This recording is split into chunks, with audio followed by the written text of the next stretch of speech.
Baik, Assalamualaikum mahasiswa sekalian. Saya akan coba sampaikan secara ringkas, mulai dari materi pertama sampai yang minggu terakhir kemarin ya, terkait materi mata kuliah penilaian jarak jauh. Semoga nanti bisa makin memahami materi kuliah penilaian jarak jauh ini. Ya, baik, seperti yang pada pertemuan pertama saya sampaikan tentang definisi dan ruang lingkup dari penilaian jarak jauh, ya. Jadi sebenarnya secara nyatanya sejak manusia sudah punya mata dapat melihat, secara aplikatif dia sudah melakukan teknik penilaian jarak jauh, ya, seperti itu. Karena dia mata itu memperoleh informasi, kemudian oleh otak kita dan oleh pengetahuan kita objek itu coba diinterpretasikan demikian. Nah, sekarang ini diubah atau dengan menggunakan teknologi, ya, dengan menggunakan teknologi mana alat beberapa wahana atau ada sensor detektor yang menangkap objek kemudian diolah, ya, untuk kemudian diinterpretasi terkait dengan informasi apa yang ada pada objek tersebut. Seperti yang saya sampaikan dalam materi sebelumnya, jadi unsur-unsur atau komponen yang membentuk penilaian jarak jauh itu adalah mulai dari tenaga, ya, energi, kemudian ada objek, ada sensor, detektor, wahana, dan pengguna. Ini sebuah sistem. Jika salah satu tidak ada, maka penilaian jarak jauhnya tidak mungkin berfungsi atau bermanfaat. Ya. Nah, ini ruang lingkup nanti yang kita pelajari sama satu semester ini. Dan untuk kita fakultas kehutanan akan lebih fokus sebenarnya di bagaimana menginterpretasi objek-objek yang ditangkap oleh beberapa alat sensor yang pada alat apakah satelit atau misalnya drone, ya. Nah, objek-objek itu yang akan kita coba interpretasi untuk mendapatkan informasi yang bermanfaat tentunya, ya, seperti itu. Nah, ini sistemnya, bagaimana sistem kerja penilaian jarak jauh. Tentu diawali dari harus ada sumber tadi, sumber energi matahari, ya. Di matahari sebagai sumber tenaga pasif, ya, yang memancarkan energinya ke permukaan bumi. Nah, energi ini kemudian masuk, ya, ke permukaan bumi dan diterima oleh objek-objek yang ada di permukaan bumi. Objek-objek sebagian diserap energi ini dan sebagian dipantulkan. Nah, yang dipantulkan inilah yang kemudian diterima oleh wahana, apakah satelit, drone, pesawat udara, dan seterusnya.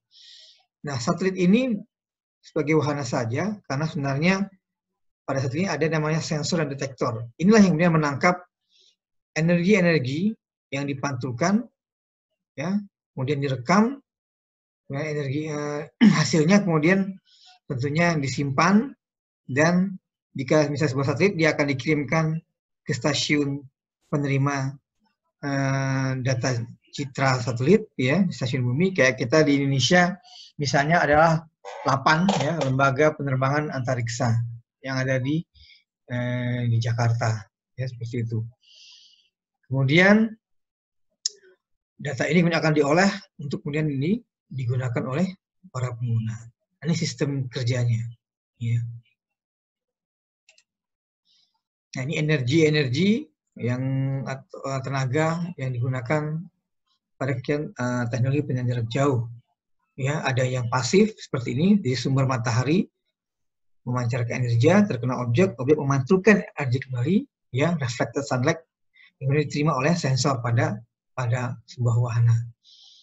Ini atau juga misalnya ya termasuk pasif ini langsung, ya, di energi matahari yang kemudian tersimpan di permukaan bumi itu memancarkan energi diterima oleh alat sensor pada alat. Ini ada juga tenaga yang aktif, ya. Jadi alat ini memancarkan energi, kemudian oleh objek dipantulkan kemudian diterima lagi oleh alat tersebut, namanya aktif. Ya, seperti itu. Seperti biasanya adalah lidar, radar itu aktif. Nah, energinya apa? Nah, energi itu dikenal dengan nama, kalau nama umumnya disebut dengan cahaya matahari, tapi sebenarnya adalah gelombang elektromagnetik. Ya. Nah, seperti yang saya sampaikan pada materi sebelumnya, gelombang elektromagnetik itu memiliki panjang gelombang yang sangat panjang. Ya, jadi cahaya matahari itu sangat banyak sekali istilahnya gelombangnya. Mulai dari sinar gamma, X, ultraviolet, visible, ya, cahaya tampak, infrared, sampai ke microwave. Ya. Tapi tidak semua energi ini, tidak semua gelombang ini masuk ke permukaan bumi. Karena seperti gelombang gamma, X-ray, ultraviolet ini adalah gelombang-gelombang atau energi yang berbahaya bagi makhluk hidup. Sehingga ini akhirnya oleh atmosfer dipantulkan kembali keluar. Nah, energi yang dimasuk ke dalam permukaan bumi adalah kecil sekali sebenarnya salurannya, yang dikenal dengan visible band atau panjang gelombang tampak. Ini yang masuk ke permukaan bumi. Ya. Kemudian sebagian ada energi infrared, tenaga inframerah, ya, termasuk beberapa microwave. Ya. Nah, visible band ini, ya, mulai dari ada yang 400 nanometer, ya, sampai seterusnya, ya, 400, 450, 700 dan seterusnya. Yang oleh mata kita, energi-energi ini itu akan tampak berwarna-warni, ya. Ada merah, biru, hijau seperti warna pelangi, ya. Nah, yang warna-warna pelangi inilah yang kemudian disebut dengan visible band, cahaya tampak, karena oleh mata terlihat istilahnya.